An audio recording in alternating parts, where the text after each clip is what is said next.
श्री हरि की जय हो, श्री हरि की जय हो, माँ लक्ष्मी की जय हो, माँ लक्ष्मी की जय हो, सीताराम जी की जय हो, सीताराम जी की जय हो। आज आप सुने एक बूढ़ी माई और 3 भगवान की कहानी। एक बुढ़िया माई थी, जो बुढ़िया माई का अपना कोई नहीं थे। बुढ़िया माई एक जंगल में जाकर नदी के किनारे अपना झोपड़ी बनाकर रहा करती।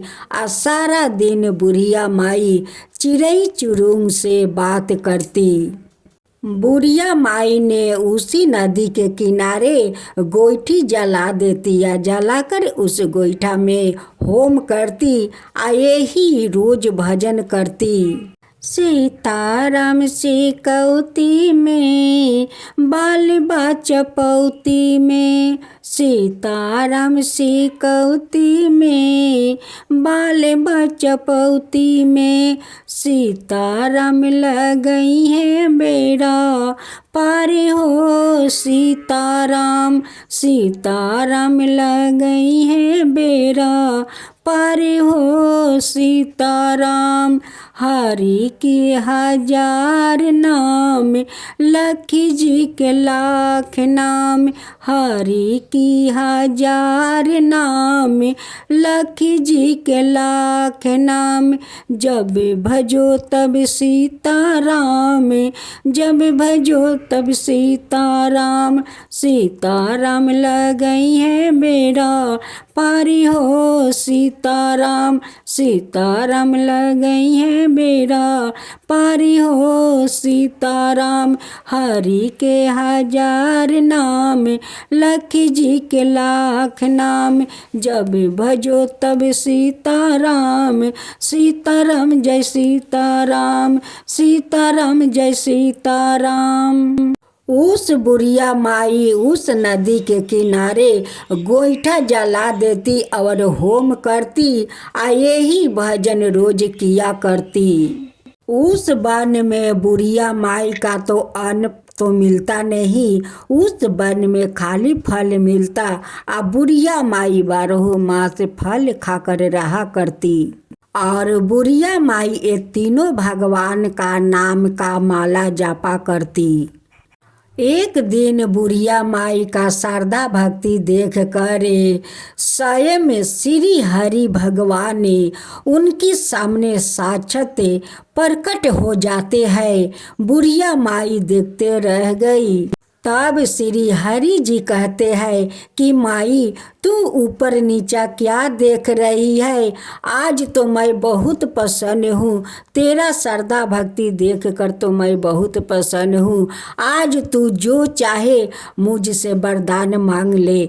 बुढ़िया माई हाथ जोड़कर कहती है कि भगवान मैं क्या मांगूँ? मुझे तो कुछ मांगना तो आता नहीं, मैं मांगूँ क्या मांगूँ? मेरा तो अपना कोई खाने वाला नहीं है, तो मैं किसके लिए मांगूं भगवान? फिर श्री हरि जी कहने लगे कि माई तू कुछ तो मांग, तू कुछ मुझसे मांग। तब कहती है कि ठीक है भगवान, अगर आप देना चाहते हैं तो ठीक है। जब मेरा मृत्यु होगा तो अपना विमान पर बैठाकर मुझे बैकुंठ बैठा देना। तब श्री हरि जी कहते हैं कि माई ठीक है, तेरा ये इच्छा पूरा जरूर होगा माई। श्री हरि जी अंतर ध्यान हो जाते हैं। एक चिड़िया आती है और बूढ़ी माई से पूछती है कि बूढ़ी माई श्री हरि तुम्हें क्या कह गए? फिर चिड़िया चली गई। फिर दूसरा चिड़िया आई, वो भी कहने लगी कि बूढ़ी माई श्री हरि तुम्हें क्या कह गए?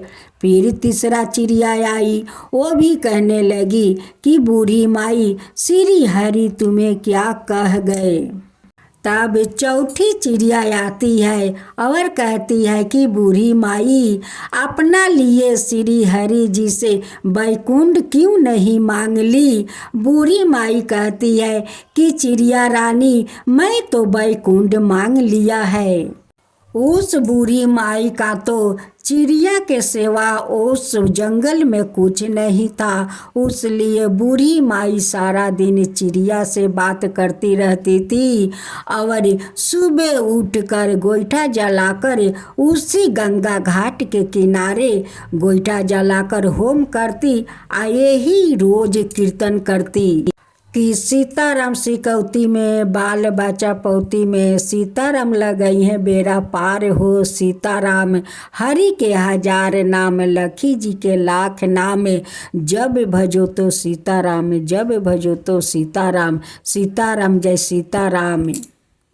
एक दिन बुढ़िया माई माँ लक्ष्मी से कहती है कि हे लक्ष्मी, इस वन में तो मेरा चिड़िया के सिवा कोई नहीं है, लेकिन आज तक मैं चिड़िया का भोजन नहीं खिलाया। इसके भोजन खिलाने के लिए एक दिन आप कृपा करें कि कुछ दाना को बनबस कर दे। माँ लक्ष्मी बुढ़िया माई का बात सुन लेती है। जब बुढ़िया माई सो जाती है तो माँ लक्ष्मी एक मोटरी बांध कर उनके दरवाजे पर बहुत सारा अन्न रख देती है। जब बुढ़िया माई का आँख खुला, सुबह उठकर जैसे दरवाज़ा खोलती है, दरवाजे के सामने देखती है कि मोटरी में तो बहुत सारा अन्न बांध रखा है। तब बुढ़िया माई समझ गई कि माँ लक्ष्मी के कृपा है कि मेरे चिड़िया सहेली के लिए इतना सारा अन्न दे गई। बुढ़िया माई जंगल में जाकर सारे चिड़िया को निमंत्रण करती है। सारे चिड़िया बुढ़िया माई का कुटिया के सामने आते हैं। बूढ़ी माई कहती है कि देखो चिड़िया, तुम्हारे सेवा तो मेरा यहाँ कोई नहीं है, आज मैं तुम्हें पेट भर का दाना खिलाऊंगी। तब बुढ़िया माई कहती है कि देखो, तुम लोग रोज आया करो और मैं तुम लोग का दाना खिलाया करूंगी। अब चिड़िया रानी तो बहुत खुश हो गई कि बूढ़ी माई तो हम लोग का रोज दाना खिलाएगी पेट भर भर करे। बुढ़िया माई फिर से नदी किनारे गोईठा जलाकर वही कीर्तन कर रही थी। तभी सीताराम जी साक्षात उनके सामने प्रकट हो जाते हैं। सीताराम जी कहने लगे कि माई, तेरा श्रद्धा भक्ति देख कर तो मैं बहुत प्रसन्न हूँ। आज तू जो चाहे सो मुझसे मांग ले, वरदान मांग ले माई, वरदान मांग ले। बूढ़ी माई कहती है कि भगवान, मेरा अपना तो कोई नहीं है, किसके लिए मांगूं, कैसे मांगूं। फिर सीताराम जी कहने लगे कि माई, तू कुछ तो मांग ले। तब जाकर बूढ़ी माई कहती है कि ठीक है भगवान, अगर आप देना चाहते हैं तो यही दीजिए कि जब मेरा मृत्यु हो तो आप अपना कंधा मुझे दे दीजिए। सीताराम जी कहते हैं कि ठीक है माई, ये इच्छा तुम्हारा पूरी होगी। अगर भगवान को पाना हो तो इस बुढ़िया माई का तरह है, भगवान को अपना हृदय में बसा ले तो जरूर भगवान अपना दर्शन देते हैं। फिर बुढ़िया माई जब तीसरा दिन उसी गंगा घाट पर गोईठा जलाकर होम कर रही थी, यही भजन कर रही थी, तभी साक्षात माँ लक्ष्मी वहाँ प्रकट हो जाती है और कहती है कि माई, तेरा श्रद्धा भक्ति देख कर तो मैं बहुत प्रसन्न हूँ, आज तू जो चाहे सो मुझसे मांग ले। बुढ़िया माई कहती है कि माँ लक्ष्मी, मेरे आगे पीछे तो कोई नहीं है, अपना कोई नहीं है, मैं मांगूं तो किसका लिया मांगूं, किसके लिए मैं मांगूं, मेरा तो खाने वाला कोई है नहीं कि मैं आपसे मांगूं। फिर माँ लक्ष्मी कहने लगी कि माई, तू कुछ भी मुझसे मांग ले। तब माँ लक्ष्मी से बुढ़िया माई कहती है कि ठीक है माँ लक्ष्मी जी, जब आप देना चाहती है तो जब मैं मरूं उसका आगे आप आकर मुझे मुंह में तुलसी और गंगा जल डाल देना।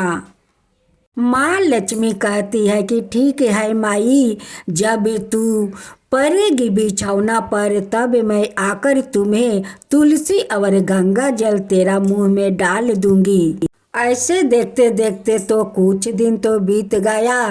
कुछ दिन का बाद बुढ़िया माई बीमार पड़ गई। अब तो उस नदी के किनारे कोई होम करने वाला नहीं था और नहीं भजन करने वाली। सब चिड़िया इकट्ठा हुई और वही भजन कर रही थी जो बुढ़िया माई रोज भजन किया करती। उस दिन माँ लक्ष्मी आती है और बुढ़िया माई को गंगा जल और तुलसी मुख में डाल देती है और बुढ़िया माई को प्राण निकल जाता है। तब उसके बाद सीताराम जी आते हैं, अपना कंधा देते हैं। उसके बाद श्री हरि जी अपना विमान लेकर आते हैं और उस विमान पर बुढ़िया माई को बैकुंठ लेकर चले जाते हैं। तो दोस्तों, आप देखें कि बूढ़ी माई का कितना तकदीर अच्छी थी कि माँ लक्ष्मी आकर स्वयं तुलसी पाता और गंगा जल मुंह में डाल जाती है। उसका बाद सीताराम जी आते हैं, अपना कंधा देते हैं।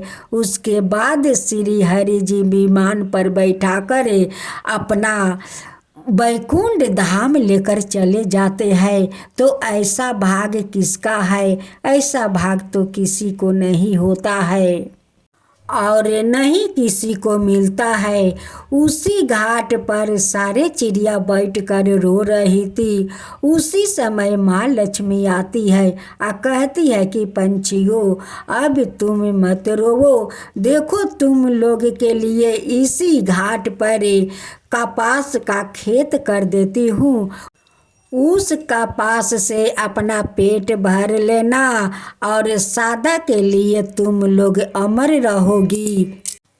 अमर वरदान का आशीर्वाद देकर माँ लक्ष्मी वहाँ से अंतर ध्यान हो गई। हे माँ लक्ष्मी, जैसे आप उस बुढ़िया माई का मुंह में तुलसी पाता और गंगा जल डाली, वैसे सबके डालना। हे सीताराम जी, जैसे आप उस बुढ़िया माई को कंधा दिया, वैसे सबका कंधा देना। हे श्री हरि, जैसे आप उस बुढ़िया माई को अपना विमान पर बैठा कर अपना बैकुंठ धाम ले गए, वैसे सबको ले जाना। जो आपका कथा कहे उन पर भी कृपा करना। जो आपका कथा सुने, जो हुंकार भरे, उन पर भी कृपा करना। सभी के ऊपर कृपा करना। जय सीताराम, जय सीताराम, जय जय श्री हरि, जय श्री हरि। जय माँ लक्ष्मी, जय माँ लक्ष्मी।